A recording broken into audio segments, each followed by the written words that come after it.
Today we have something a little bit different for you, not firearms for a change.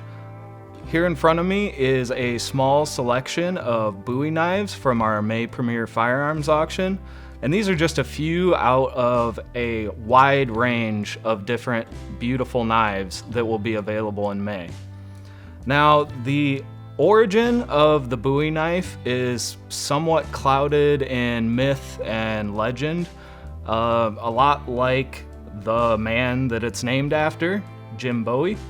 Now, if you don't know who Jim Bowie was, he is an American legend, much like Davy Crockett or Daniel Boone. He was a legendary frontiersman that went on to fight at the Battle of the Alamo and died there.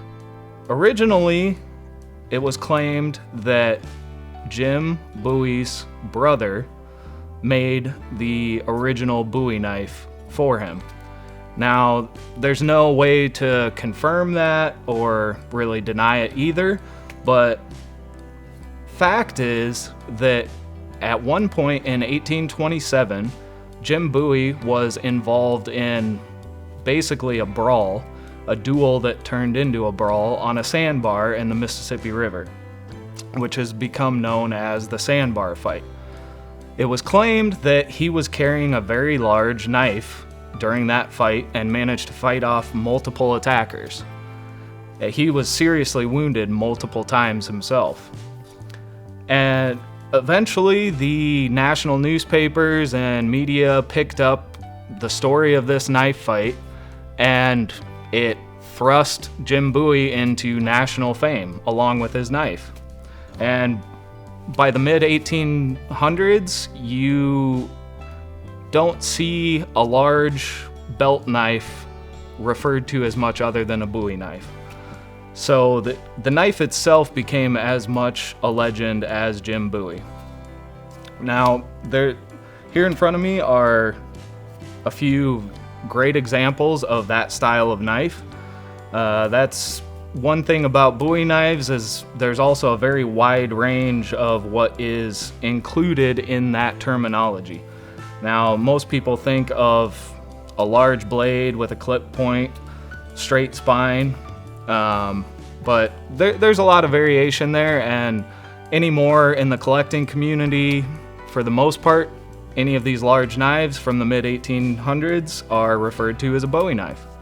Now, here to the right and the left, we have a few of the more common examples. During the mid-1800s, a vast majority of Bowie knives in the U.S. came from England. A lot of them were manufactured in Sheffield, which was one of the blade centers of the world at the time. Some of these are manufactured by firms such as Lowe, Wolstenholme. It goes on and on. There was very little other industry in the city of Sheffield at the time besides Cutler's.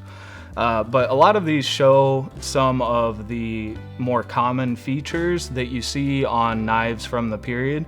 That being the pearl grips, German silver pommels, a lot of times with the half horse, half alligator design. That was very popular. There was a folk song that involved those lines. Another interesting feature that you saw a lot on the blades of these knives was American patriotic etching, slogans and eagles and things.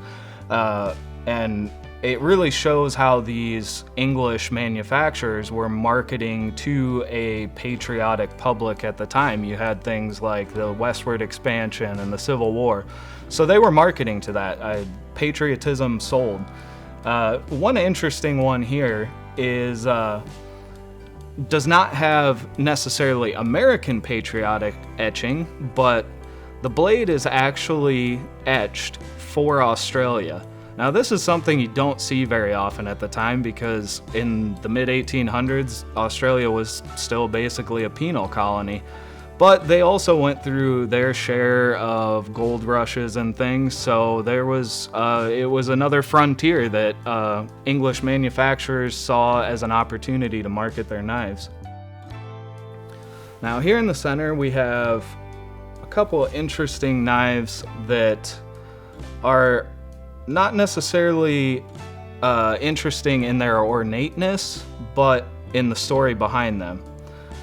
Here on my right, we have another English-made knife, but what truly makes this one interesting is the grip and who it belonged to.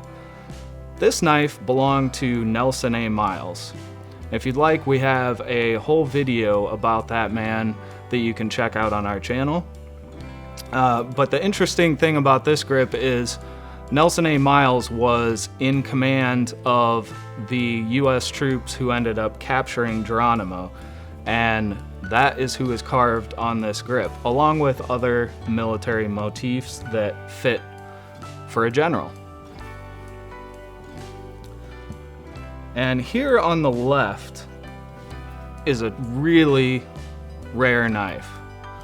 Now, as popular as Bowie knives were in the United States, there wasn't a ton of large manufacturers making them.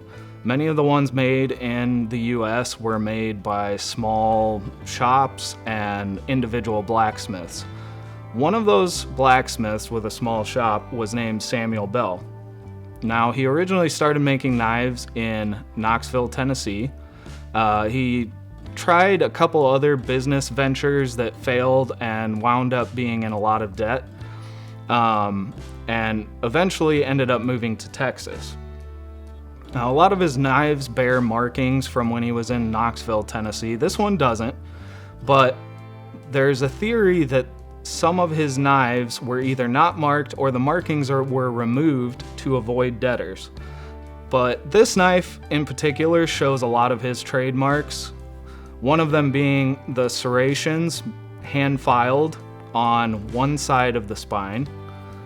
And there's another example with this pommel with a lanyard hole that is marked, and the hilts of this knife and that documented knife are almost identical. So this is without a doubt a Samuel Bell knife. And along with the knife being rare in itself, you have this beautiful scabbard with the silver wire inlay that just really kind of sets it apart. Now, whether you're a collector of fine cutlery, just want something cool to put on your belt, or really want to collect a piece of American history, I think we have a knife for you in our May Premier Firearms Auction.